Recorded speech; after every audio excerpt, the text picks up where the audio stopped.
Award. So what do you think the today's scenario of media industry is gone in the correct direction or not? First of all, the media has been in a phase of transition for the past 8-10 years. In fact, in some respects, I'd say even 15 years. Because the day the monopoly of the government on media broke down, particularly the electronic media, namely television and radio, and you had an explosion of international TV channels available in your newsroom, right to this day, with more than 500 channels in the country, I think that has obviously changed the media landscape. So that is one major thing. Significantly, newspapers continue to do well, and that's primarily because 30% of the population is still illiterate, and therefore every year more and more literate people are coming into the market, and therefore the biggest gainers obviously are the regional language newspapers. But then the aspirational language in this country is English. So the English papers, or at least some English papers, are doing well. And the paper I've served for all my life is in the lead, the Times of India. The new challenge that has started in the past 4 or 5 odd years is the proliferation of the social media. And that again poses challenges. So you've got this threefold challenge to front. I think the media is taking its time to try to come to terms with the new challenges. But I believe the leaders in the field have quickly adapted themselves to the change thing, because now what is of essence is speed.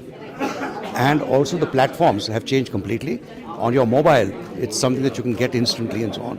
So journalists, advertisers, managers have all got to think differently as to the way to calibrate both their content and their promotion to suit these platforms.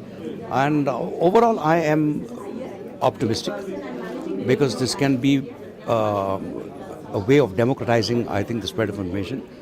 I'm concerned only because people are not trained enough to cope with this. I think the reading habit has to be cultivated anew, and it's important that the first job for journalists particularly is to be curious and to ask questions. And even you are not asking the tough questions. Because I'm curiosity about what actually is journalism. What message would you like to convey our youngsters who come into the media? Look, if you're passionately curious about the world, about the way world spins, about the way societies function, about the way politics is taking shape in countries, then you need to have a passion about that. You have to have a passion about communicating as effectively as possible. You have a passion for meeting people, of going to places, of taking risks. Right? And so therefore you need, I think, a huge amount of intellectual curiosity, a fierce sense of independence, and above all, a great capacity to have fun. That's it. Thank you so much, Okay. sir. Thank you.